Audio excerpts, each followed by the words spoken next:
திருச்சினால திருப்புமுனை தான். இப்போ இந்தியாவுக்கே திருப்புமுனை ஏற்படுத்த நாம் திரண்டிருக்கோம். பல திருப்புமுனைகளை தமிழ்நாட்டுக்கு தந்து தமிழினத்தினுடைய முன்னேற்றத்திற்காக தன்னுடைய வாழ்நாளெல்லாம் உழைச்ச நம்முடைய முத்தமிழறிஞர் தலைவர் கலைஞருடைய நூற்றாண்டு பரிசா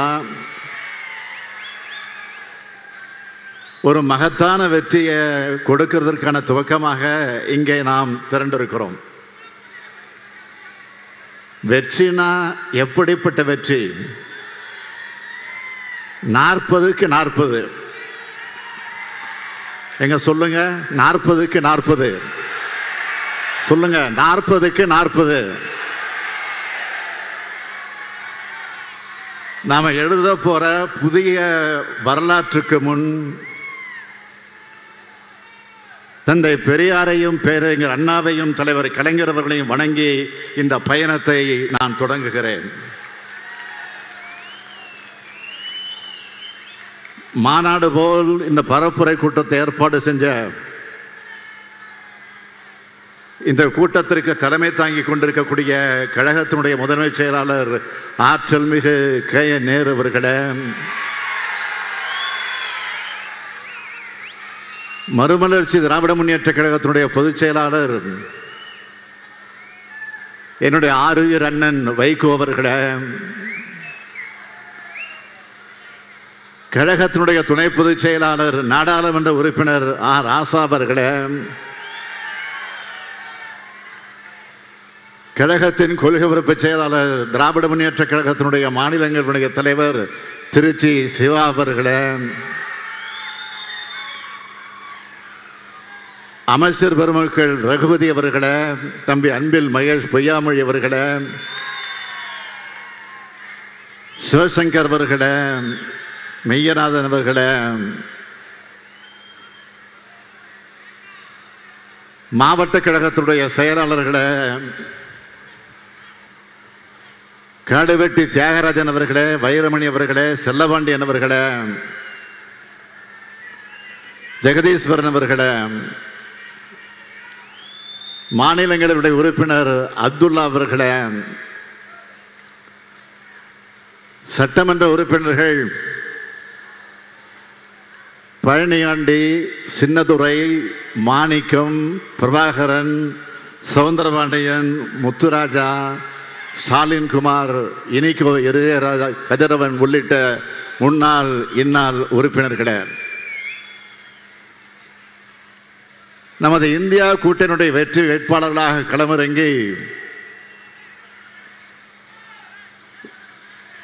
சற்று முன் உங்களிடத்தில் வாக்கு கேட்டு அமர்ந்திருக்கக்கூடிய திருச்சி நாடாளுமன்ற தொகுதியில் போட்டியிடும் தம்பி துரை வைகோ அவர்களே, பெரம்பலூர் நாடாளுமன்ற தொகுதியில் உதயசூரியன் சின்னத்தில் போட்டியிடக்கூடிய தம்பி அருண் நேரு அவர்களே,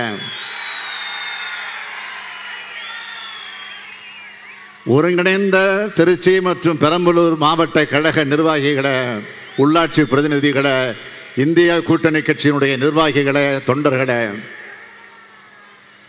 பத்திரிகை மற்றும் ஊடகத்துறை சார்ந்த நண்பர்களே,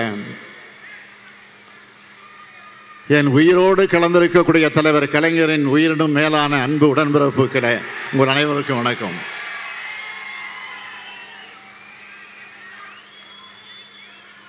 எல்லாத்துக்கும் தொடக்கமா இருக்கிறது இந்த திருச்சி தான். திராவிட முன்னேற்ற கழகம் தேர்தலில் நிற்கணும்னு 1956ஆம் ஆண்டு முடிவெடுக்கப்பட்டது இந்த திருச்சி மாநாட்டில் தான். திருச்சி பாதை எப்போதுமே வெற்றி பாதை. அதோட அடையாளமாக தான் திராவிட முன்னேற்ற கழகத்திற்கு 6 முறை ஆட்சி பொறுப்பை வழங்கி இருக்கிறாங்க தமிழ்நாட்டு மக்கள். நேரு அவர்கள் சொன்னது போல கடந்த சட்டமன்ற தேர்தலுக்கு முன்னால் தமிழ்நாட்டின் விடியலுக்கான முழக்கம் என்ற எழுச்சி மிகு கூட்டத்தை ஏற்பாடு செஞ்சு இங்கே அழைச்சிக்கிட்டு வந்தார் ஆறு சகோதரர் நேரு அவர்கள். அதுதான் தமிழ்நாட்டில் அதிமுக ஆட்சியை வீழ்த்தி கோட்டையில திராவிட முன்னேற்ற கழகத்தோட ஆட்சியை அமர வச்சது. உங்களில் ஒருவனான இந்த முத்துவேல் கருணாநிதி ஸ்டாலின் முதலமைச்சரா பொறுப்பேற்றுக்கிட்டேன். அன்று முதல் இந்தியாவே பாராட்டுகிற நல்லாட்சியை நடத்தி வருகிறேன். பாசிச பாஜகவை வீழ்த்தி இந்தியா கூட்டணியோட ஆட்சியை ஒன்றியத்தில் ஏற்படுத்துறதுக்காக நடக்கிறது தான் இந்த நாடாளுமன்ற தேர்தல். தேர்தல் என்பதால் பிரதமர் இப்போது இந்தியாவிலே இருக்கிறார். அதனால்தான் அடிக்கடி தமிழ்நாட்டுக்கு வர்றாரு.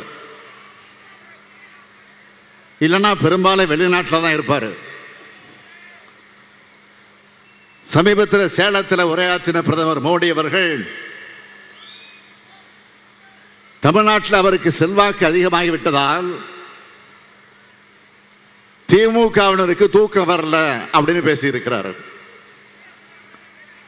உண்மையில தன்னுடைய ஆட்சி முடிய போகுதுன்னு பிரதமர் மோடிக்கு தான் தூக்கம் வரல. அவருக்கு ஏற்பட்டிருக்கக்கூடிய தோல்வி பயம் அவருடைய முகத்திலையும் கண்ணிலையும் நல்லா தெரியுது. சரி, தமிழ்நாட்டுக்கு இத்தனை முறை வந்தார, அவர்கிட்ட நான் ஒரே ஒரு கேள்விதான் கேட்டேன். அதுக்கு ஒரு முறையாவது அவர் பதில் சொல்லி இருக்கிறாரா? வாரம் வாரம் வந்தாலும் அவர் பதில் சொல்லல. இனி வந்தாலும் சொல்ல முடியாது, சொல்லவும் முடியாது. 10 ஆண்டு காலம் ஆட்சி செஞ்ச ஒரு பிரதமரால தமிழ்நாட்டுக்கு செஞ்ச சிறப்பு திட்டம் ஒண்ணு கூட அவரால் சொல்ல முடியுமா? இவர் நம்மளை விமர்சிக்கிறார். இப்போ நான் சொல்றேன், நம்மோட திராவிட மாடல் ஆட்சியில 3 ஆண்டுகளா மக்களாகிய உங்களுக்கு செஞ்ச சாதனைகளோட பட்டியலை சொல்லவா? சொன்னா இன்னைக்கு ஒரு நாள் போதாது. முக்கியமான சில திட்டங்களுடைய பயன்களை பற்றி நான் சொல்றதை விட தமிழ்நாட்டு மக்கள் என்ன சொல்றாங்கன்னு நேற்று ஒரு வீடியோ பார்த்தேன். அதுல ஒரு மகளிர் சொல்றாங்க, எங்க வீட்டில் குழந்தைகளுக்கு உடம்பு சரியில்லைன்னா காசுக்காக யாரையும் எதிர்பார்க்க வேண்டிய தேவையே இனிமே இல்லை.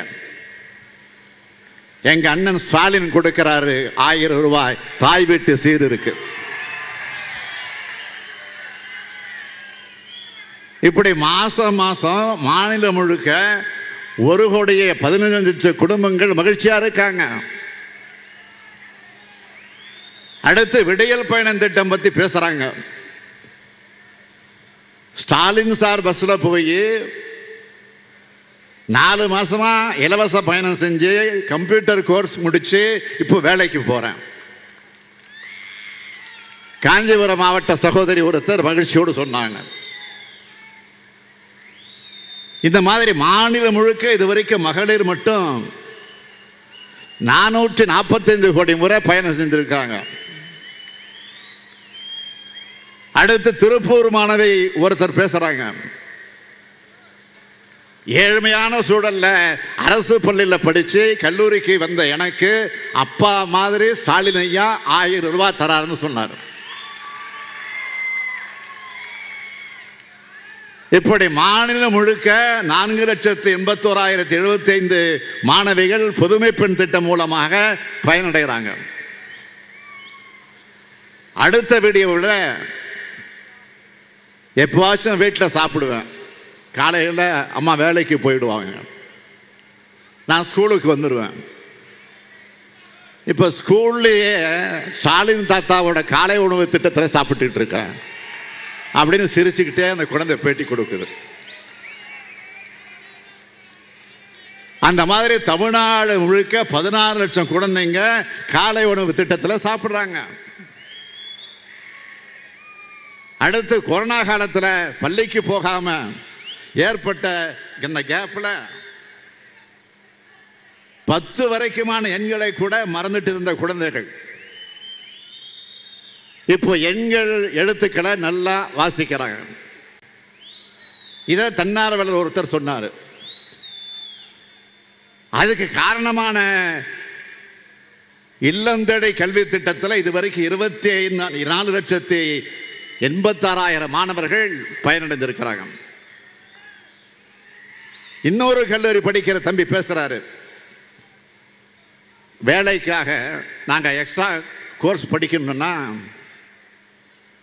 கோச்சிங் சென்டருக்கு நிறைய ஃபீஸ் கட்டணும். ஆனால் லட்சங்களை கட்டி படிக்க வேண்டிய அந்த கோர்ஸுகளை எங்களுக்கு நான் முதல்வன் திட்டத்தின் மூலமாக இலவசமாக சொல்லிக் கொடுத்த காரணத்தால் வேலை கிடைச்சிருக்குன்னு அந்த தம்பி சொன்னார்.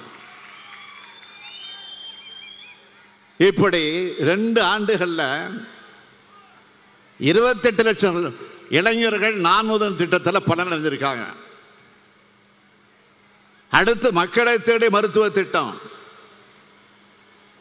மாற்றுத்திறனாளியான எனக்கு குறைஞ்ச வருமானம் தான், ஆனா வீடு தேடி வந்து சுகர், பிபி, இசிஜி எல்லா டெஸ்டும் எடுத்து மருந்து மாத்திரை கொடுக்கறதுனால மாசம் 1000-2000 மிச்சமாகுது. சேலத்தை சேர்ந்த சகோதரர் சொன்ன மாதிரி தமிழ்நாடு முழுக்க இந்த திட்டத்தில் 1 கோடி பேர் பயனடைந்திருக்கிறாங்க. நிறைவா கும்பகோணத்தை சேர்ந்த ஒருத்தர் சொல்றாரு, மக்களுடன் முதல்வர் திட்டத்தால 35 ஆண்டு காலமாக முடியாத பட்டா மாற்றம் 3 நாள்ல முடிஞ்சதுன்னு நன்றி சொன்னாரு. இப்படி தமிழ்நாட்டில் இருக்கிற எல்லா குடும்பத்திற்கும் பார்த்து பார்த்து அவங்க குடும்பத்தில் ஒருத்தனா பல திட்டங்களை தீட்டி தருபவன் தான் இன்றைக்கு உங்கள் முன்னால் கம்பீரமாக நின்று கொண்டிருக்கக்கூடிய முத்துவேல் கருணாநிதி ஸ்டாலின். மாநிலத்தை ஆளும் நாங்க தாங்க முடியாத நிதி நெருக்கடியிலும் இவ்வளவு செஞ்சிருக்கிறோம். நீங்க என்னென்ன சிறப்பு திட்டங்களை தமிழ்நாட்டுக்கு செஞ்சிருக்கீங்கன்னு பிரதமர் கிட்ட கேட்டா, சென்னை தூத்துக்குடி வெள்ள பாதிப்புக்கு ஏன் நிதி தரலன்னு பிரதமர் கிட்ட கேட்டா, எய்ம்ஸ் மருத்துவமனையை ஏன் கட்டலன்னு பிரதமர் கிட்ட கேட்டா, புதிய ரயில் திட்டம் எங்கன்னு பிரதமர் கிட்ட கேட்டா, இங்க இருக்கக்கூடிய ஒன்றிய அரசு பணிகள் ஏன் தமிழ்நாட்டுக்கு இளைஞர்களுக்கு முன்னுரிமை தரமாட்டீங்க நீங்க அப்படின்னு கேட்டா, எதுக்காவது அவர்கிட்ட சரியான பதில் இருக்கா? அவருடைய தோல்விகளை மறைக்க, மாநில உரிமைகளை பறிக்க, அதை மறைப்பதற்காக தமிழ் மொழியை புறக்கணிச்சதை மறைக்க, தமிழ்நாட்டு வளர்ச்சிக்கு முட்டுக்கட்டை போட்டதை மறைக்க, மொத்தத்தில் உண்மையான மக்கள் பிரச்சனைகளை மறைக்க, தேவையில்லாத விஷயங்களை எல்லாம் பேசி திசை திருப்புகிறாரு. தேர்தலுக்கு தேர்தல் நீங்க நடத்துகிற கபட நாடகங்கள் இனி தமிழ்நாட்டு மக்கள் மட்டுமல்ல, ஒட்டுமொத்த இந்திய மக்களும் நம்ப மாட்டாங்க, உங்களை மன்னிக்கவும் மாட்டாங்க. மாநிலம் முழுவதும் பண்ண திட்டங்களை நான் பட்டியல் போட்டேன். நலத்திட்டங்கள் மட்டுமல்ல, இந்த மாவட்டங்களுக்கு செஞ்சுக்கிட்டு இருக்கிற வளர்ச்சி திட்டங்களையும் சொல்லவா? சிலவற்றை மட்டும் சொல்றேன். 350 கோடி ரூபாய் மதிப்பீட்டில் திருச்சியில ஒரு மிகப்பெரிய பேருந்து முனையம் மற்றும் கனரக வாகன சரக்கு மையம் அமைக்கும் பணி நடந்துகிட்டு இருக்கு. 142 கோடி ரூபாய் மதிப்பீட்டில் மணப்பாறையில உணவு பூங்கா, நவல்பட்டுல தகவல் தொழில்நுட்ப மையம், பஞ்சப்பூர்ல 410 கோடி ரூபாய் மதிப்பீட்டில் மினி டைடல் பார்க்,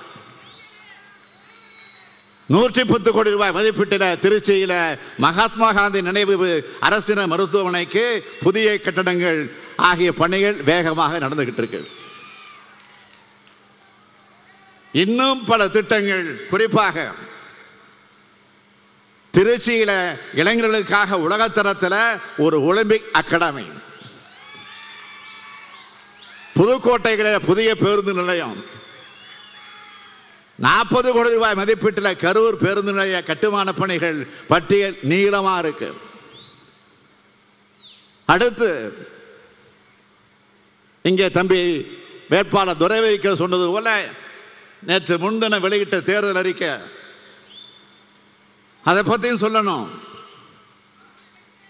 அதிலேயும் சிலவற்றை தலைப்புச் செய்திகளாக நான் சொல்றேன். கடந்த 10 ஆண்டுகளாக பாஜக அரசு இஷ்டத்துக்கு எத்தனை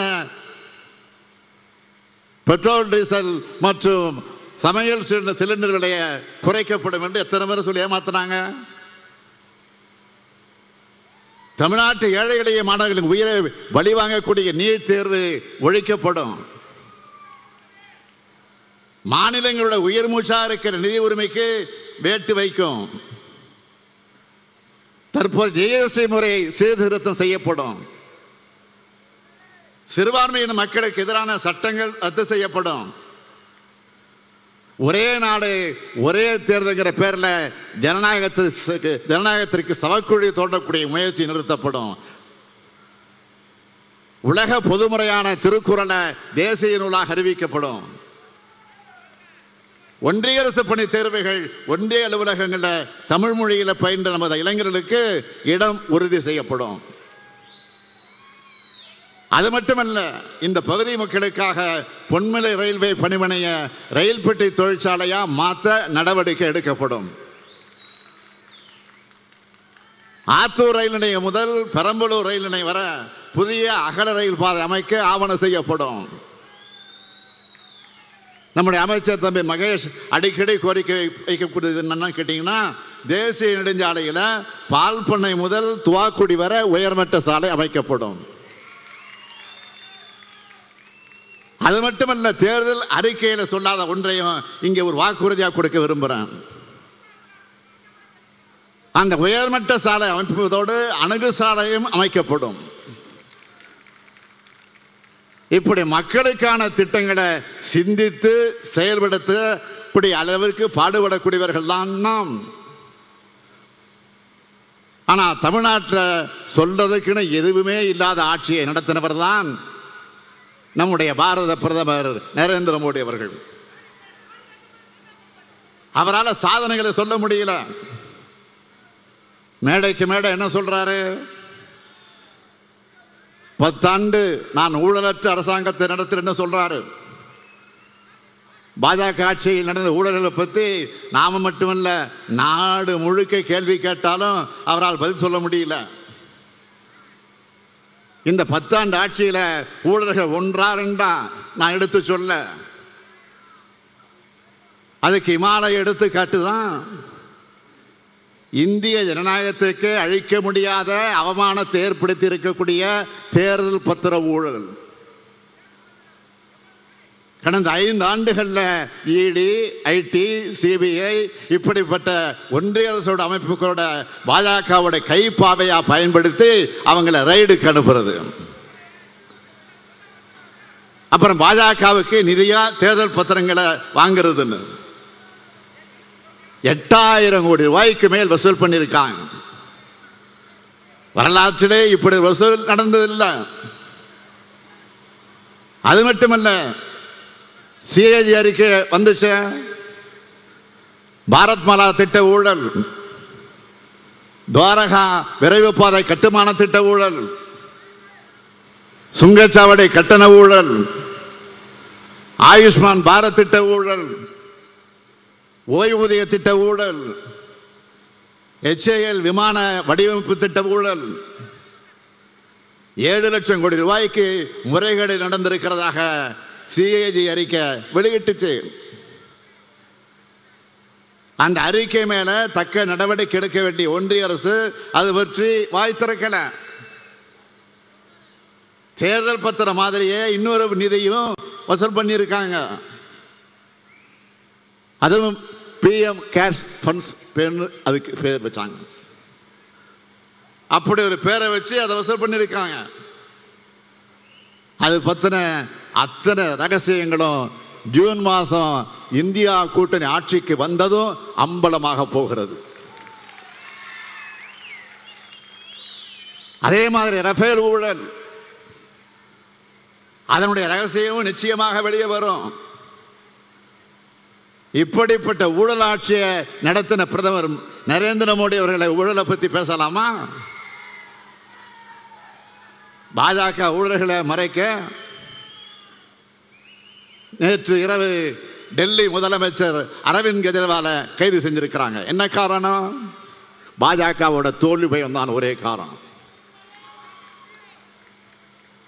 டெல்லி துணை முதலமைச்சர் மணீஷ் சிசோடியா கைது செஞ்சு 13 மாசங்களாக சிறையில் இருக்கிறார். போன மாசம் ஜார்க்கண்ட் முதலமைச்சர் ஹேமந்த் சோரன் அவர்கள் கைது செய்யப்பட்டு சிறையில் இருக்கிறார். இப்போ அரவிந்த் கெஜ்ரிவால். அப்பட்டமான பழிவாங்க நடவடிக்கை இல்லையா இது? தனக்கு எதிராக இந்தியா என்ற வலிமையான கூட்டணியை எதிர்கட்சிகள் அமைச்சிட்டாங்கல்ல, மக்கள் பாஜகவுக்கு எதிராக ஒன்று திரள ஆரம்பிச்சுட்டாங்களே என்கிற அந்த பயத்தில் தவறுகளுக்கு மேல் தவறுகளை செஞ்சுட்டு வருது பாஜக தலைமை. தமிழ்நாட்டில் நம்ம ஆட்சிக்கு தொந்தரவு கொடுக்க ஆளுநரை வச்சு மிரட்டி பார்க்கிறாங்க. ஆளுநர் இந்த நிகழ்ச்சிக்கு புறப்படுறதுக்கு முன்னாடி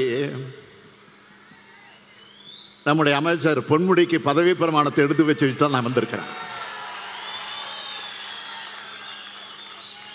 யாரு? ஆளுநர். அவராக பண்ணாரா? முடியாதுன்றாரு.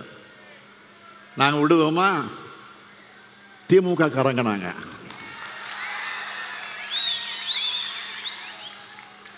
நீதிமன்றத்துக்கு போனோம். உச்ச நீதிமன்றத்தில் என்ன நேற்றைக்கு நீதிமன்றத்தில் வாதம் நடந்துச்சு. எப்படிப்பட்ட கண்டனத்தை ஆளுநருக்கு தெரிவிச்சிருக்கிறாரு தலைமை நீதிபதி. அதற்கு பிறகு இன்றைக்கு 3 மணிக்கு அழைப்பு வந்துச்சு. அந்த அழைப்பை ஏற்றுக்கொண்டு நாங்கள் நேரடியாக சென்று ராஜ்பவனில் போய் பதவி பிரமாணத்தை எடுத்துட்டு ஒரு மரியாதைக்கு ஆளுநருக்கு பொக்கே ஒன்று கொடுத்துட்டு புறப்புறப்ப சொன்னேன், இன்னைக்கு தான் நான் தேர்தல் வேலையை தொடங்குறேன், தேர்தல் பிரச்சாரத்துக்கு முதலாக ராஜ்பவன்ல இருந்து தொடங்குறேன்னு சொன்னேன்.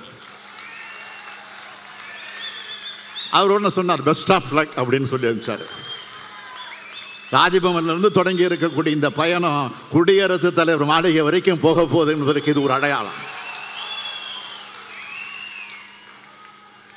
மக்களுக்கான சட்டங்களை நாம நிறைவேற்றினா அதுக்கு ஒப்புதல் தராமல் நிறுத்துறாரு. நாம ஒவ்வொரு முறையும் உயர் நீதிமன்றத்துக்கு போகணும். நேற்றும் இன்றைக்கு மாதிரி வரலாற்றில் வேற எந்த ஆளுநரையாவது நீதிமன்றம் இப்படி கடுமையான கேள்விகள் கேட்டிருக்கா? அப்படிப்பட்ட கேள்விகள் நேற்றைக்கு கேட்கப்பட்டிருக்கு. மக்களை எதிர்கொள்ள பயப்படக்கூடிய பாஜக அமலாக்கத்துறை, சிபிஐ, வருமான வரித்துறை போன்ற புலனாய்வு அமைப்புகள் மூலமாகவும் ஆளுநர் மூலமாகவும் எதிர்கொள்கிறது கோழைத்தனம், வேடித்தனம். உங்களுடைய மிரட்டல், ஊரட்டல் அரசியல் அத்தனையும் மக்கள் கவனிச்சுட்டு இருக்கிறாங்க. இது இந்தியா கூட்டணிக்கும் பாஜகவுக்குமான யுத்தம் அல்ல, இது இந்திய நாட்டு மக்களுக்கும் பாசிச பாஜகவுக்குமான யுத்தம் என்று மறந்துடாதீங்க. இந்த யுத்தத்தில் மக்கள் தான் வெற்றி பெறுவாங்க. பாசிச பாஜக வேரோடும் வேரடி முன்னோடு வீழ்த்தப்படும். இந்திய மக்கள் இப்போ இந்தியா கூட்டணியுடைய பக்கம் அணி திரண்டுட்டாங்க. பிரதமர் அவர்களே, மாண்புமிகு பிரதமர் அவர்களே, மாண்புமிகு பாரத பிரதமர் அவர்களே, இந்தியா கூட்டணி மாபெரும் வெற்றி வெற்றி வெற்றின்னு ஜூன் 4ஆம் தேதி வரவுள்ள செய்தி உங்க தூக்கத்தை தான் தொலைக்க போகிறது. நாம கேட்பது தமிழ் மீதும் தமிழ்நாட்டின் மீதும் தமிழர்கள் மீதும் உங்களுக்கு ஏன் இவ்வளவு அவ்வளவு வெறுப்பு? தமிழ்நாட்டுக்கு விரோதமாக எல்லாத்தையும் செஞ்சுட்டு தமிழ்தான் மூத்தமிழ்னு பிரதமர் மோடி நீலிக்கண்ணீர் வடிக்கலாமா? நான் கேட்கிறேன், சமஸ்கிருத வளர்ச்சிக்கு நீங்க கொடுத்த நிதி எவ்வளவு? தமிழ் வளர்ச்சிக்கு நீங்கள் கொடுத்த நிதி எவ்வளவு? இதை கூச்சம் இல்லாம தமிழ்நாட்டுக்கு வந்து சொல்வார் அவர். நீங்கள் வளர்க்கிற வெறுப்பு என்ன பண்ணுதுன்னு தெரியுமா? ஒன்றிய பாஜக அமைச்சர் ஒருத்தர் பெங்களூர்ல வெடிச்ச குண்டு தமிழர்கள் வச்ச குண்டுன்னு சொல்றாரு. தமிழர்கள் என்ன வன்முறையாளர்களா, பயங்கரவாதிகளா? நான் கேட்கிறேன், தமிழ்நாட்டு மக்கள் எப்படியெல்லாம் நீங்கள் கொச்சைப்படுத்தி இப்ப பேச ஆரம்பிச்சிருக்கீங்க? பாஜகவை சேர்ந்தவங்களோட எண்ணம் முழுக்க எங்க இருக்கு? பாஜக மக்கள்கிட்ட இருந்து சுரண்டுமே தவிர மக்களுக்கு எதுவுமே செய்யாது. அதனாலதான் மக்கள் இயற்கை பேரிடரில் பாதிக்கப்படும் போது நம்மளோட நிதியிலிருந்து நாம தரோம். அதையும் மனசாட்சி இல்லாம கொச்சைப்படுத்தி அதுல ஆனந்தம் அடைகிறது என்ன மாதிரியான அரசியல்? தமிழ்நாட்டில இருந்து ஏராளமான நிதியை வரியா வசூல் பண்றீங்க. அதுல இருந்து நியாயமான பங்கு ஏன் திருப்பி தர மாட்ட மறுக்கிறீங்க? அதுதான் கேட்கிறோம். ₹1 வசூல் செஞ்சுட்டு 29 பைசா மட்டும் திருப்பி தரது நியாயமா, முறையா, தர்மமா அப்படின்னு கேட்கிறோம். இதை கேட்டா சில நாட்களுக்கு முன்னாடி ஒன்றிய நிதியமைச்சர் நிர்மலா சீதாராமன் அவர்கள் ஆணவமா சொல்றாரு, என்ன தெரியுமா? மக்களுக்கு நிவாரணம் வழங்குறது பிச்சையாம். எவ்வளவு ஆணவமா, எவ்வளவு வாய் கொழுப்பு! மாண்புமிகு நிர்மலா சீதாராமன் அவர்களே, உங்கள் அரசியலுக்காக தமிழ்நாட்டு மக்களை நீங்க கொச்சைப்படுத்துவீங்களா? பாதிக்கப்பட்ட மக்களை அவமானப்படுத்துவீங்களா? மக்களுக்கு கொடுக்கிறது எதுவுமே பிச்சை அல்ல, அது அவங்களுடைய உரிமை. மக்கள் பாதிக்கப்படுறப்போ அவங்க உதவி செய்ய வேண்டியது அரசியல் இருக்கக்கூடிய நம்முடைய கடமை. அந்த கடமையைத்தான் திமுக அரசு சரியா செஞ்சுக்கிட்டு இருக்கு. கார்பரேட் கம்பெனிகளுக்கு பல்லாயிரம் கோடி தள்ளுபடி செய்யறீங்களா? தொழிலதிபர் கூட்டத்தில் போய் இப்படி பேசுவீங்களா? ஏழைகள்னா அவ்வளவு இலக்காரமா? ₹1 பொருள் வாங்கினா கூட வரி கட்டுறாங்களே மக்கள். அவங்க பாதிக்கப்படும் போது அரசாங்கம் உதவணும் தானே எதிர்பார்க்கிறது. அது தவறா? மக்களுக்கு உதவ முடியலன்னா எதுக்கு நிதியமைச்சர் பதவி? பாஜகவில் இருக்கிற ஒவ்வொருத்தருக்கும் சொல்றேன், உங்களுடைய இந்த ஆணவம் தான் பாஜகவை வீழ்த்த போகுது. இப்படிப்பட்ட எதிர்கட்சி சர்வாதிகார பாஜகவை தமிழ்நாட்டில் இருக்க பழனிசாமி கண்டிக்கிறாரா? நம்மள மாதிரி விமர்சனம் செய்கிறாரா? எங்காவது கண்டிச்சு அறிக்கை விடுறாரா? குடியுரிமை திருத்த சட்டத்துக்கு ஆதரவாக வாக்களிச்சிட்டு சிறுபான்மையினர் நலன் பத்தி இப்ப பேசுறாரு பழனிசாமி. அவருடைய 2 கால ஆட்சியை நீங்க எல்லாம் மறந்துட்டு இருப்பீங்கன்னு தப்பு கணக்கு போடுறாரு பழனிசாமி. தூத்துக்குடி துப்பாக்கி சூடு, கொடநாடு கொள்ளை, தற்கொலை, மர்ம மரணங்கள், பொள்ளாச்சி பாலியல் வன்முறைன்னு பழனிசாமி ஆட்சியோட அவலங்கள் நீண்ட பட்டியலை போடலாம். ஊழல்கரை படிஞ்சிருக்கக்கூடிய அவருடைய கரங்கள் அவரை காப்பாத்திக்க பாஜகவுடைய கூட்டணி வச்சுக்கிட்டு பாஜகவுக்கு பாதம் தாங்கியாக இருந்துட்டு பாஜக தமிழ்நாட்டுக்கு செஞ்ச அத்தனை துரோகங்களையும் அத்தனை துரோகங்களுக்கு துணை நின்றுட்டு அதற்கு லாலி பாடியவர் பழனிசாமி. இப்ப அதே பாஜகவோட கதை, திரைக்கதை, வசனம், டைரக்ஷன் அப்படிங்கிற பேர்ல கள்ள கூட்டணி நடத்திக்கிட்டு இருக்காங்க. கள்ள கூட்டணி நாடகத்தை பழனிசாமி நடத்தக்கூடிய நாடகம் விரைவில் முடிவுக்கு வரும். பாஜகவின் பாசிச எண்ணங்களும் முடிவு எழுதப்படும். இதெல்லாம் நடக்க நம்முடைய இந்தியா கூட்டணி ஒன்றியத்தில் ஆட்சி அமைக்கணும். அப்போதான் நம்முடைய இந்திய நாட்டையும் இந்திய அரசியலமைப்பு சட்டத்தையும் நாட்டின் பன்முகத்தன்மையும் சகோதரத்தையும் காப்பாற்ற முடியும். இந்தியாவுக்கு ஒளிமயமான எதிர்காலத்தை உருவாக்க காத்திருக்கும் இந்தியா கூட்டணி கட்சிகளுக்கு வாக்களிப்பேர்னு உங்களின் ஒருவனாக உங்களுக்காக உழைத்த தலைவர் கலைஞரின் மகனாக கேட்கிறேன். திருச்சி மற்றும் பெரம்பலூர் நாடாளுமன்ற தொகுதிகளுக்கான வேட்பாளர்களை அறிமுகம் செய்ய விரும்புகிறேன். இதோ திருச்சி நாடாளுமன்ற தொகுதியினுடைய வேட்பாளர். ஈழத் தமிழர்களுக்காக சிறைபல கண்ட திராவிட இயக்கத்தினுடைய போர்வால் என்னுடைய ஆறு அண்ணன் வைகோ அவர்களுடைய அருமை மகன் துரை வைகோ அவர்களையும், பெரம்பலூர் நாடாளுமன்ற தொகுதியினுடைய வேட்பாளரா